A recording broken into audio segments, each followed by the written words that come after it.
En fait, je vais essayer de vous montrer qu'on n'a pas inventé grand-chose et que la nature nous apprend beaucoup de choses. Et si on était un tout petit peu plus attentif à la nature, on serait peut-être plus, plus armé pour développer des choses intéressantes. Alors, on va déjà regarder ce qu'ont les définitions. Alors, je parle de la définition principalement du nanomètre. Ensuite, on va voir l'évolution à travers les siècles, parce qu'on n'est pas les premiers. Depuis 25 ans, on vous explique que la nanotechnologie est fantastique, mais on n'a pas été les premiers. Vous verrez que la nature a fait bien les choses. Et ensuite, je vous parlerai de mon dada à moi, qui est l'assemblage de nanomatériaux. Et à nouveau, dans l'assemblage des nanomatériaux, la nature nous aide beaucoup en tous les cas. Voilà. Alors, en ce qui concerne les définitions, vous savez, aux environs des années 2000, Bill Clinton a voulu créer un centre de nanomatériaux. Et c'est comme ça que les nanomatériaux ont commencé à voir le jour en quelque sorte. Depuis les années 80 à peu près, il y avait des études qui commençaient à être faites. Mais c'était très, très réduit. Vous aviez une toute petite communauté. Et dans les années 2000, Bill Clinton avait comme conseiller quelqu'un qui travaillait dans ce domaine-là. Et c'est vrai que ce domaine est extrêmement riche. Et donc, il a voulu... alors, les définitions qui sont données par la National Nanotechnology Initiative, qui a été créée à ce moment-là, sont assez simples. Bon, vous avez là la manipulation de matière d'au moins une dimension de 1 à 100 nanomètres. Alors, évidemment, il y a eu énormément d'argent qui a été dispensé à ce moment-là. Il y a eu vraiment une politique américaine très très puissante dans ce domaine-là. Et donc tout le monde a voulu venir faire du nanomatériau parce que c'est vrai que si on regarde les éléments, je vais vous montrer tout à l'heure une figure où vous verrez qu'on peut tous se classifier dans les nanomatériaux. Ce qui a donné lieu à une définition de la communauté européenne. Si vous voulez la lire, lisez-la. Elle est incompréhensible. Pour moi, je ne la comprends pas. Donc voilà. Alors si on regarde un peu ce qu'est un nanomatériau, vous voyez là, j'ai mon bâton. Vous voyez, de 0 à 1 nanomètre à 1 nanomètre, on a les molécules à peu près, globalement. C'est ce qu'on a tous les jours. L'ADN est entre 1 et 10 nanomètres. Les virus, on change de taille, donc de 10 à 1 micron. 1 micron, c'est 1000 nanomètres. Mais on peut dire qu'un micron, c'est 1000 nanomètres, donc c'est des nanomètres. Et puis, si vous les cellules, voilà, des cellules de sang. Et donc, ça, c'est ce qu'on sait, ce que la nature nous donne. Et quand on regarde ce qu'on sait faire, on a des nanomatériaux de 1 à 10 nanomètres, où là, on peut changer la couleur de ces matériaux en fonction de la taille. Et ces couleurs de taille, ces changements de couleur existent qu'à ces échelles, pour un élément donné. Et puis, vous avez toute une série d'éléments qui ont été créés, les transistors, les microcircuits, où on arrive dans des zones correspondant au virus ou aux globules rouges.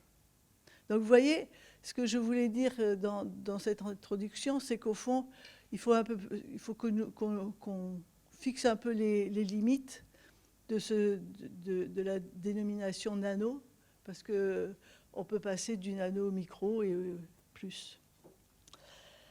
Alors, donc je vais essayer de vous convaincre qu'on n'a rien inventé. Comme ça, les choses sont plus claires.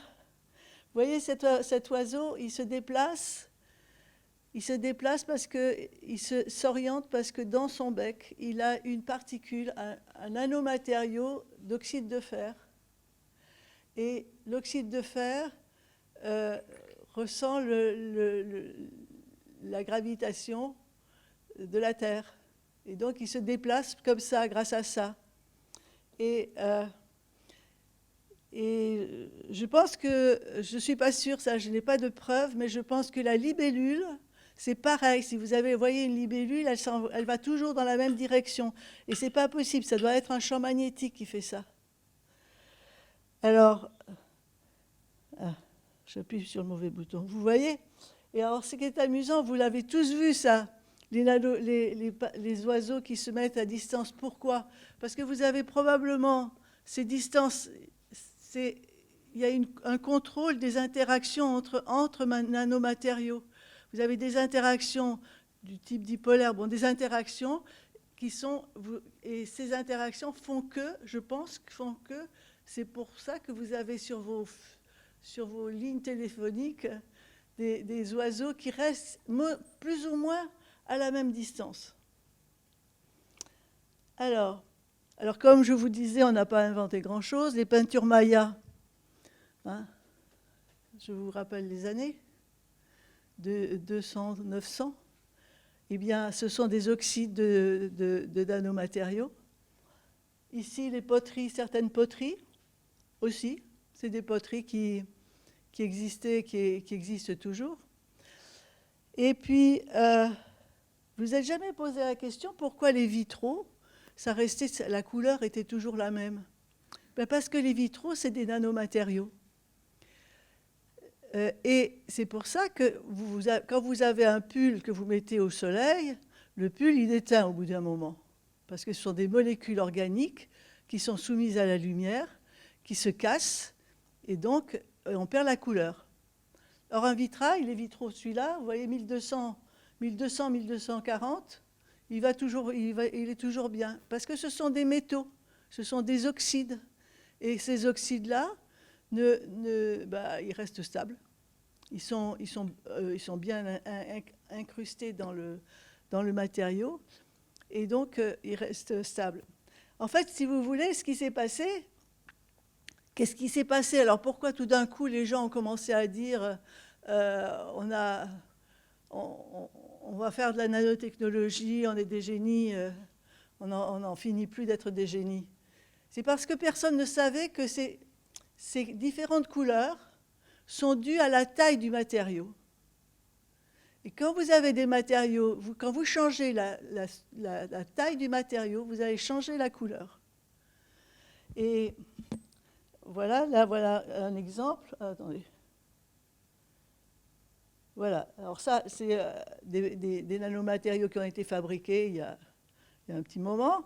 Et vous voyez les couleurs. Alors ces nanomatériaux, vous les dispersez dans une solution, et la solution prend une couleur bien déterminée. Et vous avez, selon la taille, vous avez différents types de couleurs. Et puis, à un moment donné, quand la taille est trop grosse, ça ne change plus. Et les changements de couleur, c'est principalement entre 1 et 10 nanomètres. Alors,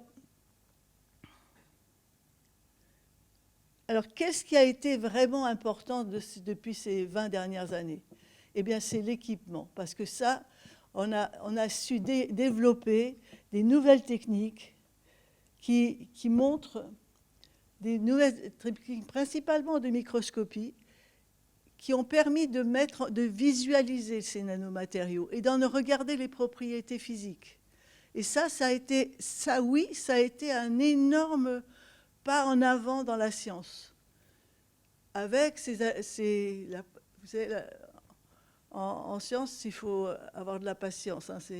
On travaille pour dans 10 ans, dans 20 ans, dans 30 ans.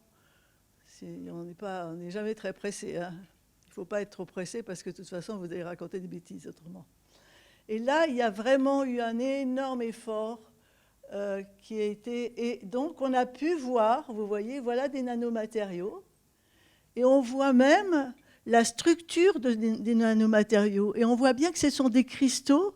Et ces cristaux, on peut voir un icosaèdre. Vous voyez ici, vous avez les facettes. vous pouvez les voir là. Ici, c'est pareil, vous pouvez voir les différentes facettes. Et ça, personne ne pouvait le faire avant. Ça, c'est vraiment depuis quelques années où c'est une technique qui est devenue assez courante maintenant. Alors, qu'est-ce que je voulais dire là? Bon, ça, c'est pas grave. Alors, qu'est-ce qu'on a fait? Qu'est-ce qui est aussi intéressant? C'est comme application. Alors, il y a des applications. Je vais essayer de vous donner quelques applications qui, un jour, ça va marcher très bien, mais je ne sais pas quand ce sera. Et alors, il y a une des applications qui est intéressante, c'est que si vous mettez des nanomatériaux sur un support, vous pouvez faire de la gravure. Et donc, vous pouvez réaliser des gravures. Vous voyez, la limite de la gravure ici, c'est 2 nanomètres. 2×10-9 mètres. On peut graver à limite de 2×10-9 mètres. Et ça, c'est pas, ça c'est nouveau. Et alors, qu'est-ce qu'il y a d'autre? Voilà. Alors, il y a beaucoup d'applications, il y a beaucoup de travaux qui ont été faits, notamment sur des animaux, principalement pour soigner des cancers, les maladies d'Alzheimer aussi. En fait, pourquoi? Parce que les systèmes cancéreux, très souvent, il faut essayer de brûler, de tuer la cellule. Et pour la tuer, lorsque vous envoyez de la lumière sur un nanomatériau, la lumière, il absorbe la lumière et il la dégage par un processus de respiration. Et ce dégagement est très important, est assez important quand le matériau est tout petit. Parce que ce matériau a comme il est petit, il a beaucoup d'atomes en surface et très peu en volume. Et donc, c'est tous les atomes de surface qui vont vibrer en cohérence et qui vont dégager de l'énergie. Et donc, il y a aussi des nanomatériaux magnétiques qui, sous champ magnétique, quand ils se déplacent, eh bien, ils dégagent de la chaleur. Et dégagement de chaleur, ça veut dire, pour un biologiste, je vais tuer ma cellule. Alors, il y a eu énormément de travaux de faits. Ces 20 dernières années, c'est considérable ce qui a été fait. Mais il y a... Alors, je vais pas être gentille, hein. Le problème, c'est que vous ajoutez des nanomatériaux. Alors, vous les ingérez. Alors, il y a énormément d'études qui ont été faites sur des souris, très peu sur l'homme, je crois même pas du tout, mais en tous les cas très peu. Et ces matériaux brûlent, sont capables, ça c'est sûr, on envoie de la lumière, ou on met un champ magnétique, ou on fait les deux, et ces matériaux sont capables de tuer des cellules cancéreuses. Mais le problème majeur, c'est que ces nanomatériaux, après, on les retrouve dans les glandes lymphatiques, dans le foie, dans tous les systèmes glandulaires. Et donc, en fait, vous soignez le malade, vous lui tuez son cancer, mais vous le tuez autrement, quoi.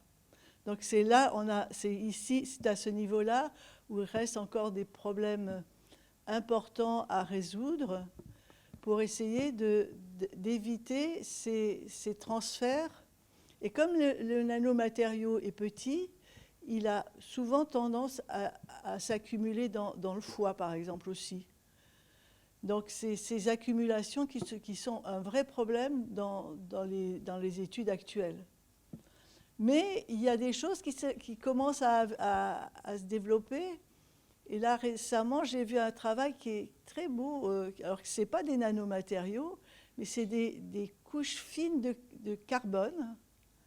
Et ils essayent d'utiliser des couches fines de carbone pour que ça soit des éléments locaux, que ça reste bloqué localement.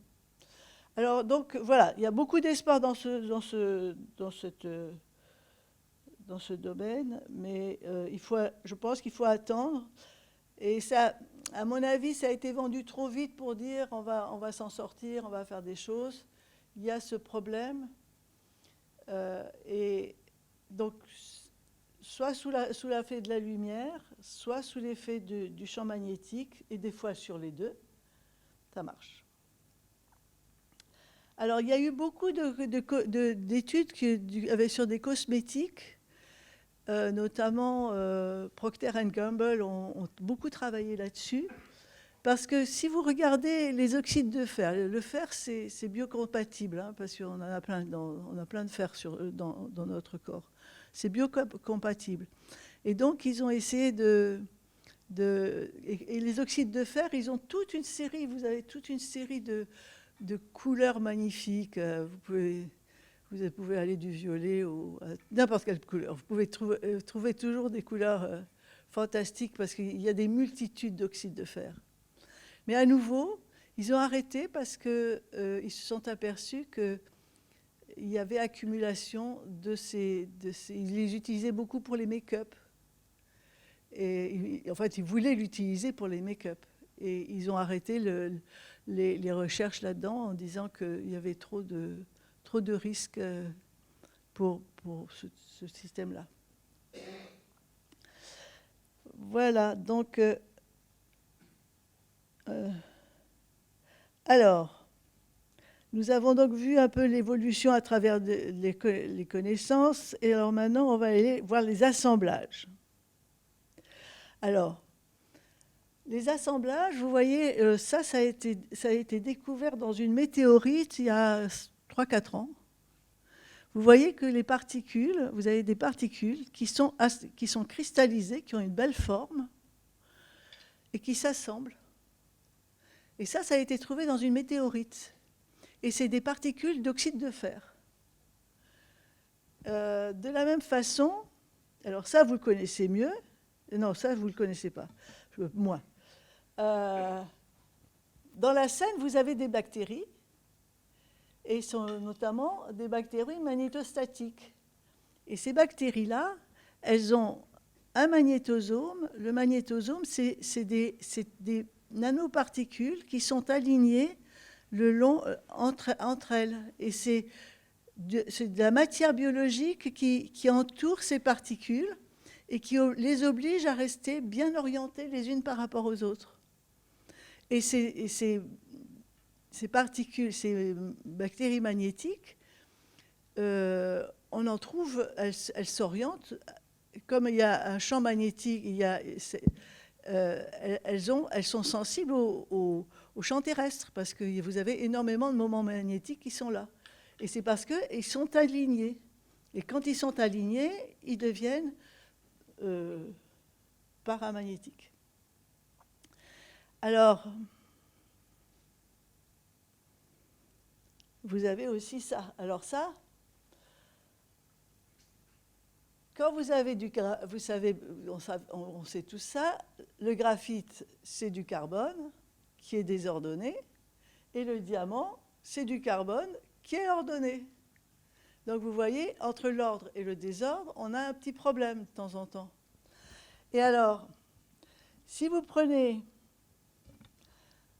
une opale, quand l'opale est désordonnée, elle n'a pas de couleur.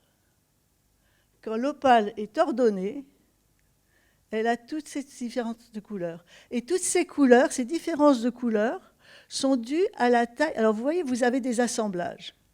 C'est pour ça que c'est super ça. Vous avez des assemblages. Et la taille, le domaine d'assemblage va donner une couleur. Vous changez la taille de l'assemblage, vous allez avoir une autre couleur. C'est pour ça que vous avez toute une série de couleurs dans l'opale. Parce que vous avez des zones assemblées de microparticules qui sont de l'ordre des zones qui sont assez grandes, puisqu'on voit, vous voyez là, vous avez quand même une zone qui est, par exemple, verte, là, qui est assez grande. Mais à côté, vous avez une zone rouge. Ça, c'est dû au fait qu'à côté, vous allez avoir une autre zone de particules assemblées, mais de particules plus petites ou plus grandes. Et c'est la diffusion de la lumière à travers ces objets-là qui fait que vous avez ces couleurs-là. Alors évidemment, lorsque vous savez faire des nanomatériaux et que vous voyez ça, vous vous dites je vais aller essayer d'assembler. Hein. Et voilà, c'est ce qu'on a fait. Alors on a pris des particules, ça ne marche pas ça, c'est pas grave. Donc on a fait des nanomatériaux, on les a habillés avec des tensioactifs, c'est avec du savon. Hein.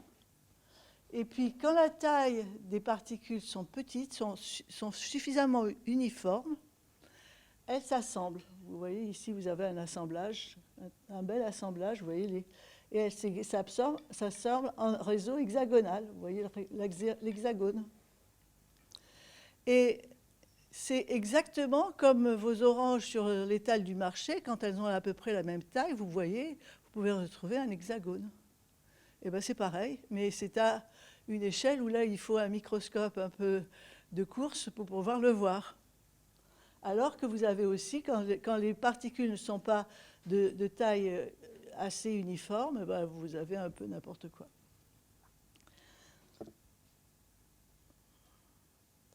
Alors, l'idée, c'était... Alors, on sait tous que les cristaux atomiques, ça, on a tous appris ça à l'école, que quand on a un cristal atomique, on peut avoir un cristal cubique face centré, cubique centré, etc. D'accord ? Donc on a toute une série de cristaux, d'atomes. Les atomes s'assemblent dans un assemblage bien précis. Et en général, cet assemblage est périodique, quoiqu'il existe aussi quand même des quasi-cristaux, mais pour la grande majorité des cristaux ont des assemblages périodiques qui se répètent. Donc cette cellule unitaire, elle se répète à l'infini.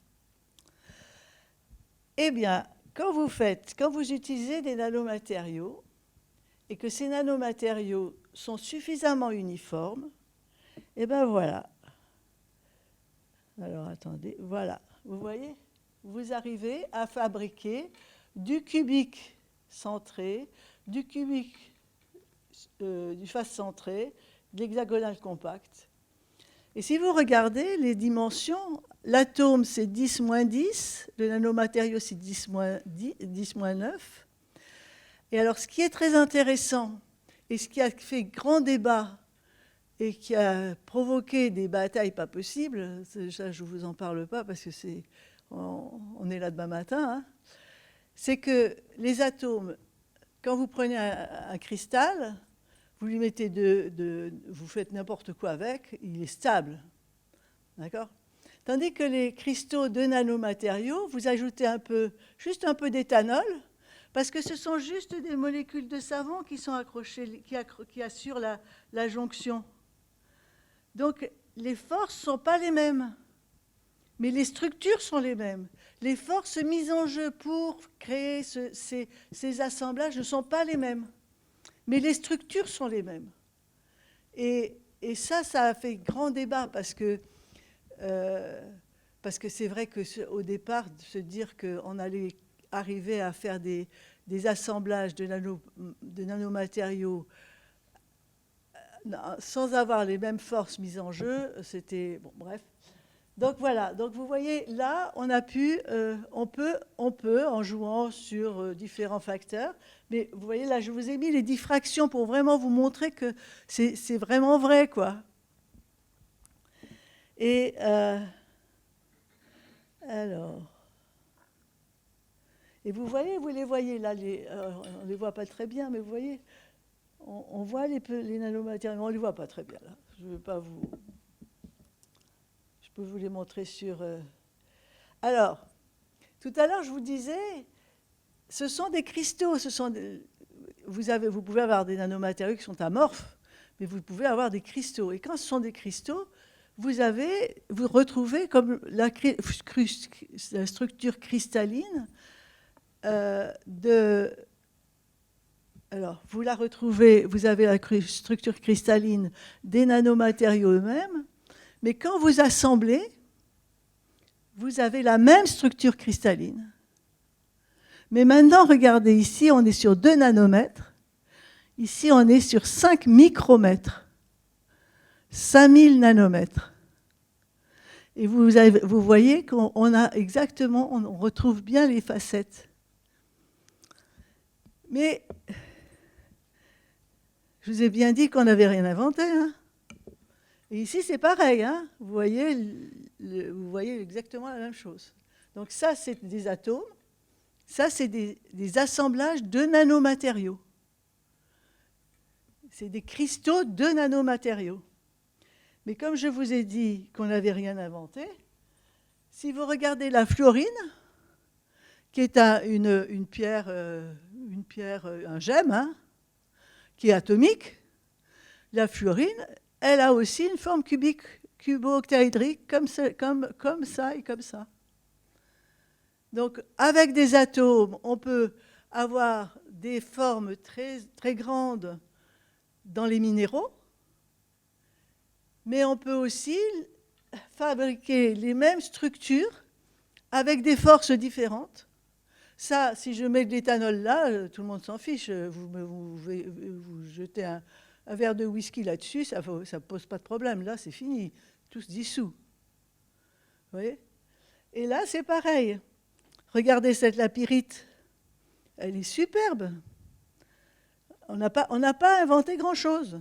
Ce qu'on a inventé, c'est qu'on a su fabriquer ça. On a su les fabriquer et montrer que c'est les mêmes structures. Vous voyez? Alors, ça c'est mon dada, c'est mon bébé, ça. Alors, on va faire comme ça. Ah oui, ben, zut, il n'y a pas le film. Ah si, elle marche, c'est très bien. Alors, ce qu'on a fait, on a pris des nanomatériaux, les mêmes, exactement les mêmes, et on s'est amusé à fabriquer un cristal de nanomatériaux, cubique face centrée, comme celui que je vous ai montré tout à l'heure. Mais avec les mêmes matériaux, on a joué sur les températures, etc. Un peu compliqué. On est arrivé à les désassembler. C'est-à-dire qu'on avait un assemblage ordonné et un assemblage désordonné. Et on va comparer ce qui se passe. Et évidemment, alors je vous ai déjà dit, quand vous envoyez de la lumière sur un nanomatériau, ce nanomatériau, il respire, il relargue la lumière par un phénomène de respiration. Et là, vous voyez, sur une échelle de 10 picosecondes, vous avez, là, c'est la respiration, le phénomène de respiration, c'est le dégagement d'énergie. Vous perdez l'énergie. Donc, après 10 picosecondes, vous n'avez plus d'énergie, le transfert a été fait dans le milieu environnant. Et là, maintenant, on va faire la même chose avec les nanomatériaux, avec les assemblages. Et là, vous voyez, vous avez là le signal, le même qu'ici, très court. Et maintenant, on est sur 300 picosecondes. Et là, vous voyez une oscillation que vous ne voyez pas là.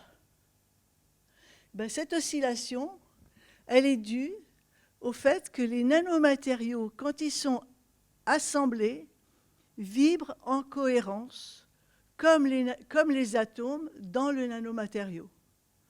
Donc vous avez ce phénomène de vibration dans le réseau des nanomatériaux qui est similaire, bien que les forces ne soient pas les mêmes, qui est similaire au système vibrationnel des atomes dans un nanomatériau. C'est pas fantastique, ça? C'est magnifique, ça. Alors, on a fait la même chose avec... je vous dirais que je suis un peu toquée, hein, mais c'est pas grave. Là, on a fait la même chose en déposant sur un support des atomes. Et on a regardé... c'est un système pas très épais. Et on a envoyé un rayonnement lumineux pour exciter le substrat, là, l'élément sur lequel les atomes étaient placés. Et donc, cet effet-là, ça donne un effet de propagation d'ondes qui fait que l'énergie repart, le système va évoluer. Il est où, là? Voilà, comme ça. Vous voyez? Vous excitez, et après, vous allez avoir une propagation de l'onde. Donc on l'a fait avec des atomes, et après on a essayé de le refaire avec des nanomatériaux. Et vous voyez, ça marche très bien. Mais à nouveau, on n'est pas dans les mêmes échelles de temps. On a un facteur 10 entre les deux échelles de temps. Donc on a des phénomènes tout à fait similaires avec des atomes, avec des cristaux atomiques et des cristaux de nanomatériaux, mais à des échelles de temps différentes. Alors ça, on a fait moi j'appelle ça des nanodisques. On avait fait des nanodisques d'argent. Et pour expliquer comment se faisaient ces nanodisques, qui sont cristallisés, les atomes sont bien organisés, c'est des monocristaux superbes. Donc on avait supposé que la première étape était un tétraèdre tronqué qui s'associait avec un autre tétraèdre pour avoir ensuite une reconstruction de surface pour former cette bête-là. Et on n'était pas les seuls il y avait une équipe de théoriciens aussi qui nous ont aidés à ça. Et puis, quand on s'est mis à faire des nanomatériaux, et ben voilà, mes amis. Regardez, avec des nanomatériaux, vous faites un nanodisque, mais maintenant, vous voyez l'étape transitoire, cette étape-là, qui était supposée. Maintenant, on la voit.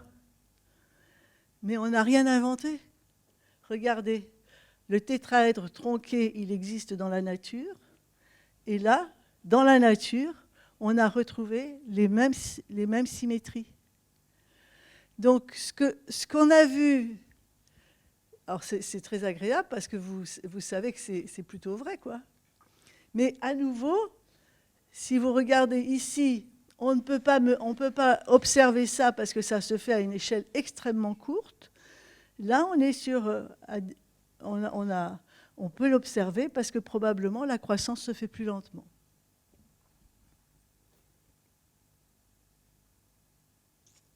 Bon, là, ça, je vais passer. Là aussi, c'est pareil, c'est le même système. Vous voyez des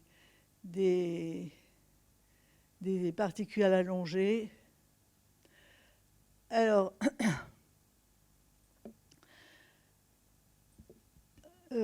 vous savez, pour faire une surface vicinale, les surfaces vicinales, vous prenez un cristal et vous faites une coupe sur le cristal, une toute petite coupe transverse, et vous avez une surface vicinale.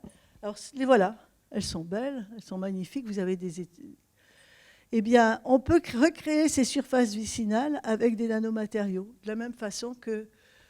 Alors que là, c'est atomique, et alors, c'est très amusant parce que on fait des coupes et que ce sont des atomes de surface, ils ne sont pas stables. Donc les surfaces vicinales, en général, ne sont pas stables. Celles-là, comme elles sont habillées de savon, elles sont très stables. Bon, ça, je passe, c'est des quasi-cristaux. On peut faire aussi des cristaux négatifs. Vous savez, les pierres précieuses, on les évalue en fonction des cristaux négatifs, des bulles qu'il y a à l'intérieur. Eh bien, voici des cristaux négatifs de quartz, et puis voilà ceux-là, avec des nanomatériaux. Et là, vous les voyez aussi. Bon, on va arrêter là. Alors, ça, c'est amusant. On a... qu'est-ce qu'il y a là? Voilà. Si vous allez au Texas, il y a des caves où il y a beaucoup d'humidité et il se crée dans la cave une calcination, un genre de calcaire, de calcite, je crois que c'est de la calcite, qui se dépose sur la surface. Et vous voyez ici, la forme de ce cristal est très plate parce que ça se met sur une surface d'eau. Et l'eau, c'est le plus bel, c'est le plus beau substrat qu'on puisse avoir parce qu'il est plat. Vous n'avez pas de défaut. Et vous voyez, vous retrouvez ici, alors il y a des défauts, mais c'est quand même c'est dans une cave. Hein. Et bien vous voyez, on a fait la même chose avec des nanomatériaux. Et voilà, vous avez le film qui se crée à l'interface. Et vous voyez, le film est fait vraiment de nanomatériaux bien cristallisés.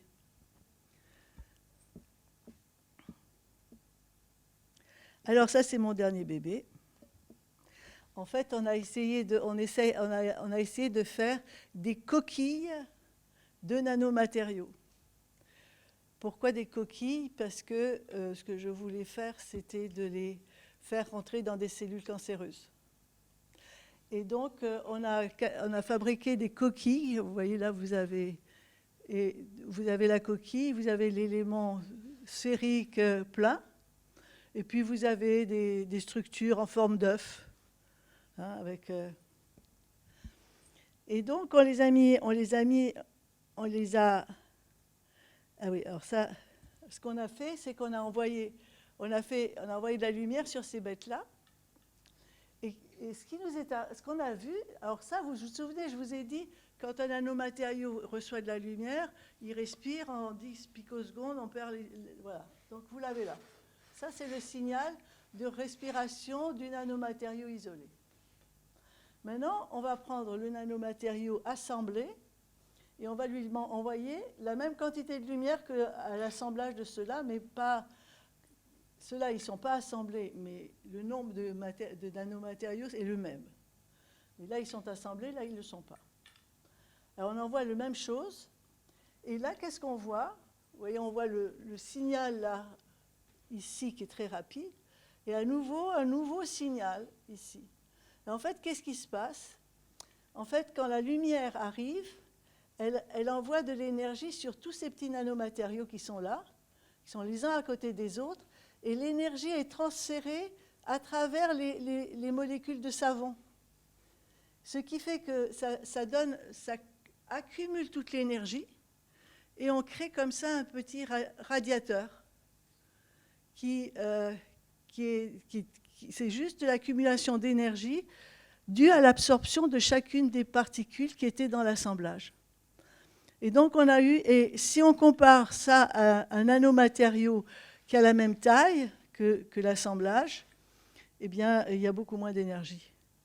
Donc c'est l'assemblage, c'est le fait que chaque petite particule absorbe de la lumière et vibre en cohérence à l'intérieur de l'assemblage qui fait qu'on crée comme ça un nanoradiateur. Et donc, un nanoradiateur, si vous avez ça, vous vous dites, je vais faire comme les autres, hein, je vais essayer de les mettre, je vais essayer de les utiliser. Donc, on les a mis en contact avec des cellules cancéreuses. Et là, vous voyez, ça, c'est les nanomatériaux qui ne sont pas assemblés. Il y en a très peu dans les cellules. C'est tous les travaux, ça, qui ont été faits depuis longtemps. Et là, avec nos assemblages, regardez la quantité on voit, rien que de contraste, on voit qu'il y a beaucoup plus de matériaux internalisés. Et donc, ce qu'on s'est dit, c'est qu'on aura peut-être beaucoup plus, on aura un effet du nanoradiateur. Et c'est le cas. Ici, vous voyez, en rouge et en vert, ce sont les cellules qui sont mortes. Ça, c'est le témoin. Ça, c'est les particules isolées. Et ça, c'est les particules avec ce système-là. Donc, vous voyez, on augmente la quantité de bêtes qui sont mortes. Alors, ce qu'on a fait aussi, on est allé chez le boucher et on lui a demandé du tendon de veau. Et puis, on a mis dessus ces nanomatériaux, puis on a envoyé de la lumière. Et vous voyez, voilà le nanomatériau assemblé qui est sur le tendon du boucher. Et vous voyez, c'est grâce aux techniques qui ont été développées qu'on peut faire ça maintenant. Avant, jamais on ne pouvait faire ça. Et vous voyez, regardez, il est troué, le gars. On l'a troué.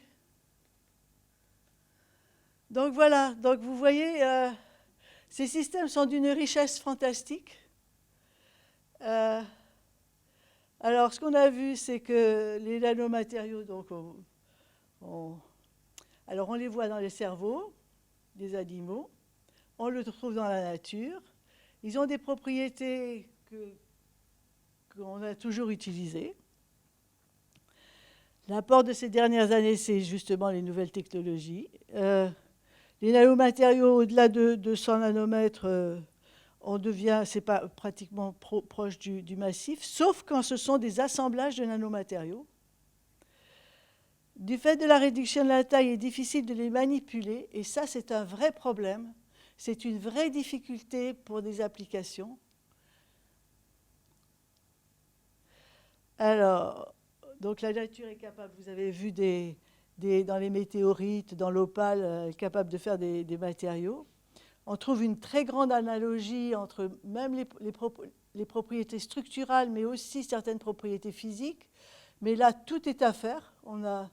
Tout est à faire. Ouais. Donc, on a ce phénomène de nanoradiateur. Cet assemblage est fortement, et se forme en milieu biologique. Et enfin, en conclusion, le système reste très à l'état d'enfance. Il faut encore beaucoup de travail pour arriver à gérer tout ça. Et je vous remercie de votre attention.